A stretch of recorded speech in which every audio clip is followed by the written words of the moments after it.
most people wish to hear and already believe about themselves. Negative feedback is most likely to be accepted when it comes from a credible source if it is in objective form. Subjective impressions carry weight only when they come from a person with high status and credibility. Develop effective feedback skills.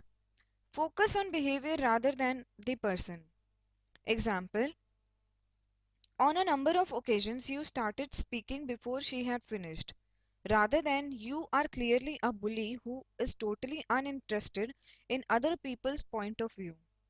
Acknowledge that all behavior can be changed. Keep feedback impersonal. Keep feedback goal oriented. Make feedback well timed. Ensure understanding. Be clear about what you want to say. Use positive language that suggests that any problems are time limited, situation specific, and capable of a solution. For example, you can provide feedback of a conversation stating like, "just at the moment you don't.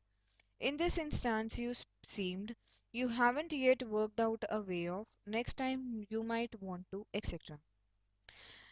Be specific. Avoid general comments and clarify pronouns such as "it," "that," etc.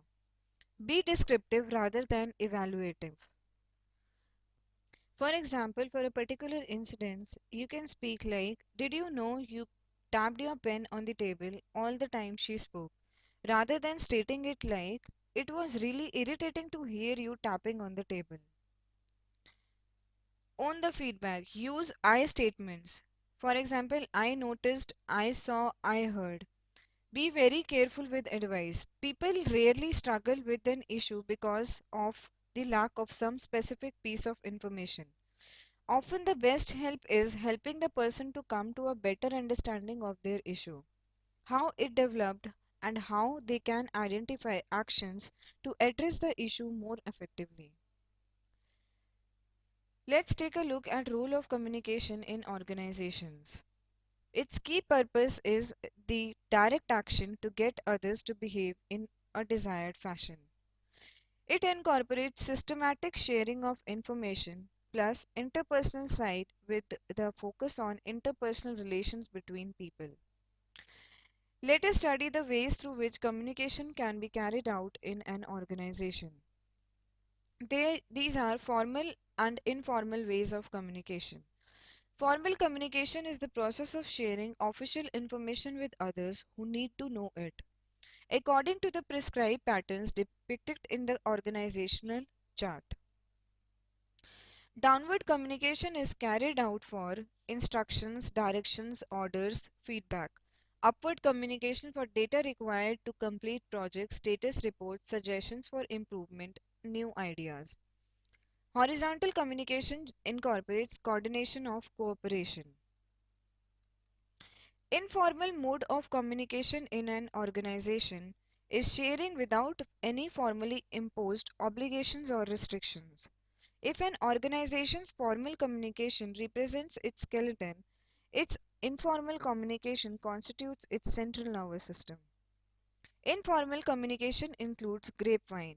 An organization's informal channels of communication based mainly on friendship or acquaintance. To hear something through the grapevine is to learn of something informally and unofficially by means of gossip or rumor. The usual implication is that the information was passed from one person to other by word of mouth, perhaps in a confidential manner among friends or colleagues. It can also imply an overheard conversation or anonymous sources of information. For instance, "I heard through the grapevine that Brad was getting fired." Another positive effect of grapevine is that it releases mechanism for stress, helps in identification of pending problems, creates an early warning system for organizational change, and a vehicle for creating a common organizational culture. And through the grapevine, desired information can be circulated quickly to a large group of subordinates unofficially. Communication is important because it is about how information is set and received within firms. Business communication refers to the sharing of information between people within an enterprise that is performed for the commercial benefit of the organization. In addition, it can also refer to how a company shares information to promote its product or services to potential consumers. The way information is communicated is often governed by how firms are structured. Communication in organizations follow paths or channels. Communication between managers and subordinates is known as vertical communication. This is because the information flows up and down the hierarchy. Let's take a look at forms of business structure. First is pyramid. Here, the staff has a role, shared decision making is done, and specialization is possible.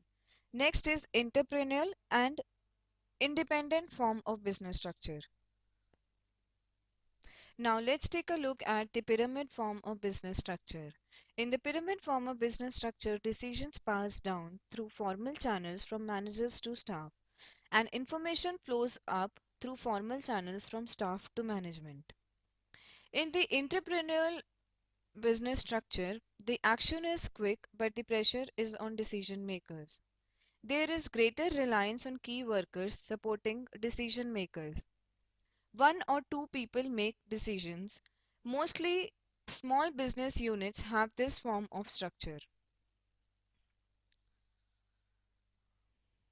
This was all about how to develop effective communication skills.